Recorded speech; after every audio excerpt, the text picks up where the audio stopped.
की छटा और घटा अपने आप में निहारने का मन तो हर किसी का ही होता है, लेकिन कुछ इस तरह अगर किसी को मिले तो कहानी कुछ और बन जाती है। तो देखिए, आज के ब्लॉग की शुरुआत करते हैं। सुबह के बजे हैं 6। तो this is CP Gotiyal and you are watching welcome Pahad. स्वागत है आप सभी का वेलकम पहाड़ में। वेलकम पहाड़ की ओर से, उत्तराखंड की छोर से। मेरे पीछे देख रहे हैं आप बादलों का और पहाड़ों का सुंदर सा व्यू। इस सर्दी की पहली बारिश के बाद का नज़ारा। आज मौसम हल्का सा साफ हुआ है। हल्का सा साफ होने के बाद आपको दिखाई दे रहा है बहुत सुंदर सा लुक, सुंदर सा व्यू। तो लीजिए आनंद इस प्रकृति के व्यू का और बादलों की छटाओं का।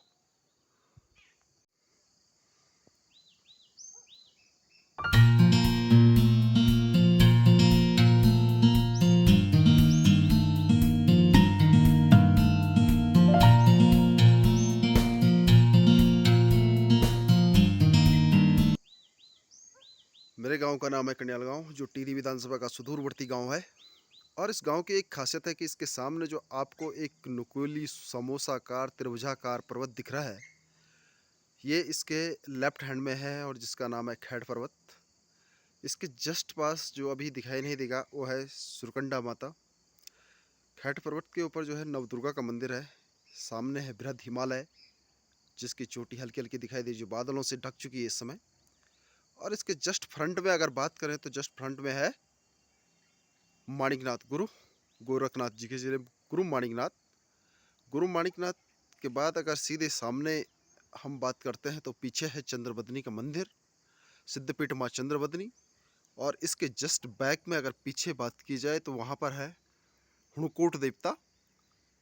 और हुणकोट देवता के बाद अगर इसकी तलहटी में बात की जाए तो वहाँ पे है भद्रेश्वर महादेव का मंदिर।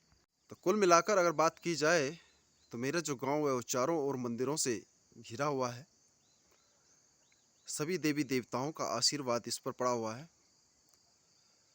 तो आप देखिए नज़ारा, कितना अच्छा। बादल उमड़ चुके हैं ऊपर की ओर, थोड़ी देर में ढक देंगे ये सारे बादलों को, सॉरी पहाड़ों को।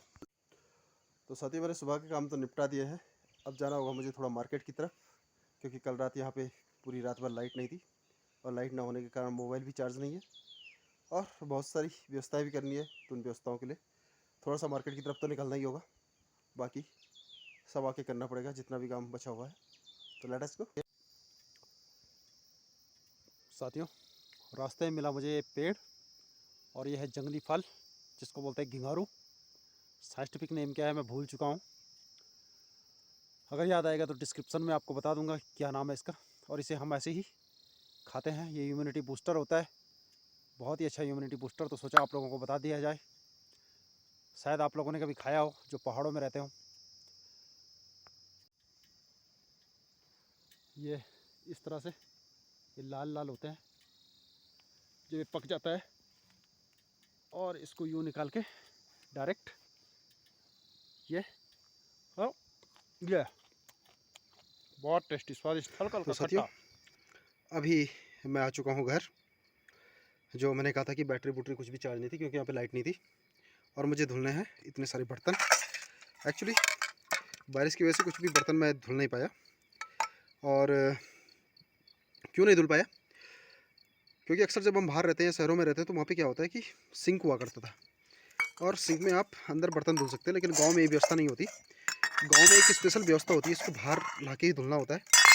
और बाहर धुलने के लिए ये हमारी लोहे की कढ़ाई, इसको थोड़ी देर अगर ऐसी रखें तो ये ख़राब हो जाती है, इसलिए इसकी स्थिति ऐसी होगी। और हमारे लिए सिंक होता है ओपन नल, यहाँ से पानी आएगा और पानी से हम इसको धुलेंगे। और इनको धुलने के लिए मैंने कर दिया है गर्म पानी। तो गर्म पानी से मैं इनको धुलूँगा और एक स्पेशल व्यवस्था इनको धुलने के लिए होगी। तो जहाँ पर हम इसको धुलते हैं, घर से बाहर धुलना होता है, कमरे के अंदर नहीं धुलते हैं इसको। ये व्यवस्था यहाँ पर होती नहीं है गढ़वाल के अंदर कि आप कमरे के अंदर धुलें। और ये जो स्थान होता है, ये जो धुलने का जो ये स्थान होता है, इसको कहते हैं यहाँ पे छौदाड़ू। हंसी आ रही होगी आपको ये सब सुनकर। गांव में ये जो पर्टिकुलर एरिया होता है जहाँ पे आप बर्तन धुलते हैं, ये आपके घर से बाहर होता है। और इस पर्टिकुलर एरिया को कहते हैं, एक बार फिर से, छौदाड़ू। तो छौदाड़ू यहाँ पे क्या होता है, लोगों के बच्चों का नाम भी होता है।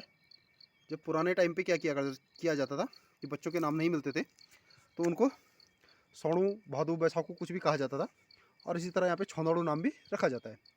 और छौंदाड़ू की एक विशेषता होती थी कि इसके आसपास क्या पुदीना लगाया जाता है। ये देखो यहाँ पे भी हल्का हल्का पुदीना है, ताकि जो पानी इसमें लगातार बहता है उससे पुदीना का पोषण होता रहे और आराम से हमें हरा पुदीना और चटनी मिल जाए। तो गढ़वाल की एक विशेषता है कि यहाँ छौंदाड़ू हमेशा बाहर होता है। और इसके साथ एक और चीज़ होती है जो मैं आपको बाद में बताऊँगा छौंदाड़ू के अलावा। तो साथियों, बहरहाल मैं बर्तन सब साफ़ कर चुका हूँ, क्योंकि सुबह मुझे जल्दी निकलना है और बर्तन धुलने में लेट हुई है। उसका भी कारण मैं आपको बता देता हूँ। यह है यहाँ का रात्रि व्यू, नाइट व्यू। सामने को कुछ इस तरह से दिखता है। अभी सामने पेड़ पौधे हैं, झाड़ियाँ हैं, इसलिए दिख नहीं रहा है। ये वही एरिया माणिकनाथ वाला जहाँ 2-3 गांव बसते हैं, कोटी, मगरौ, शालकुंड। तो साथियों, बर्तन धुलने के बाद अब बारी है आज के खाने की। और आज का खाना मैंने खुद ने बनाया है। बर्तन धुलने में इसीलिए लेट हुई है क्योंकि बगल में जो पिछले ब्लॉग में भाई साहब मेरे साथ थे, उन्होंने अपने घर पे बना दिया था और मुझे रोटी और सब्ज़ी यहीं भेज दी है। तो थोड़ा उसी चक्कर में लेट हो गया बर्तन धुलने में, लेकिन मैं बर्तन कर चुका हूँ साफ। तो छौंदाड़ू से रिलेटेड मैंने आपको एक जानकारी दी कि हमारे यहाँ क्या होता है कि गढ़वाल में अंदर सिंक नहीं हुआ करता है। अब तो कुछ कुछ लोगों ने सिंक बना दिया है, लेकिन फिर भी अधिकतर 95% घरों में सिंक नहीं हुआ करता है। तो वो बाहर बर्तन धुलते हैं और बर्तन धुलने के उस स्थान को क्या कहते हैं? छौंदाड़ू। बर्तन धुलने की जो व्यवस्था होती है उस एरिया को कहा जाता है गढ़वाली वर्ल्ड में छौंदाड़ू। वहाँ पे एक नल भी होता है, बहुत सारी जगह नल भी नहीं होता है, लेकिन पानी से स्पेशल जगह पे बर्तन रखे होते हैं। अगर बर्तन कहीं से लाने हैं तो बोलते हैं कि अगर कोई बर्तन खो गया या कहीं नहीं मिलता है तो वो कहाँ मिलेगा? छौंदाड़ू में मिलेगा। ठीक है। इसके अलावा एक और चीज़ हुआ करती थी जो कि काफ़ी समय पहले हुआ करती थी, अब गायब है, विलुप्त है। वो जो घर होते थे, तो घर पहले क्या होते थे, यहाँ पे भैंस बकरी वगैरह भी पालन किया जाता था और यहाँ पे वॉशरूम नहीं होता था। वॉशरूम मीन्स बाथरूम नहीं हुआ था जिसमें हम बात करते हैं, नहाते हैं, वो चीज़ें नहीं हुआ करती थी। तो उसके लिए एक कमरा हुआ करता था और उस कमरे का एक कोना होता था। उस कोने में घर की लेडीजें नहाया करती थी। तो उस कोने को सीमेंट, प्लास्टर ऑफ पेरिस या फिर चूने से पक्का किया जाता था, एक उसका पर्टिकुलर एरिया। और उस एरिया को कहा जाता था पसवानू। गढ़वाली वर्ल्ड में उसको कहा जाता था पसवानू। तो वो होता था ऊपर वाले रूम में एक किनारे पे। तो दो शब्द जो गढ़वाल के हैं बहुत फेमस हुआ करते थे। तो पसवानू बोलने का मतलब मेरा ये है कि जो हमारे नई पीढ़ी है उन लोगों को समझ आना चाहिए पसवानू क्या है। अगर कभी आते जाते मुझे कहीं पे पसवानू मिला या दिख गया तो मैं आपको ज़रूर बताऊंगा कि पसवानू बोलते किसको थे। यानी कि वो एक प्रकार का बाथरूम हुआ करता था जो एक कमरे के साथ ही अटैच हुआ करता था। लेकिन अभी बहरहाल जो मैंने आपको दिखाया वो था छौंदाड़ू। और छौंदाड़ू में क्या होता है, क्या लगाया जाता है? साथ में पुदीना। बर्तन धुलने के साथ साथ पुदीना वहाँ पे बहुत अच्छी पैदावार होती है। और यहाँ पर गढ़वाल के अंदर जितने भी घर होंगे जिनका छौंदाड़ू होगा तो उन पे क्या होगा? पुदीना भी ज़रूर लगा होगा। तो इसलिए गढ़वाल के अंदर पुदीना की चटनी भी बहुत फेमस है। साथियों, ये नाइट का व्यू हमारे यहाँ से दिखता हुआ मून बादलों के बीच में, और ये दिख रहे हैं अच्छे से बादल। अच्छा नज़ारा है। तो अब वक्त भी हो चुका है। तो साथियों, आज का ब्लॉग करते हैं यहीं पे क्लोज। मिलते हैं एक नेक्स्ट ब्लॉग में एक नेक्स्ट जानकारी के साथ। अगर आपको छौंदाड़ू की जानकारी अच्छी लगी हो और आपको अच्छा महसूस हुआ हो तो आप ज़रूर कमेंट्स करके बताइए कि क्या आप लोगों ने छौंदाड़ू देखा है, चाहे वो इंसान ही क्यों ना हो। आखिर कैसा लगा आपको छौंदाड़ू? ज़रूर कमेंट कीजिए। वीडियो पसंद आ रही हो तो लाइक भी कीजिए। बाकी आगे आगे जो कुछ भी करना हो वो भी कर दीजिए। Thanks for watching. वेलकम पहाड़।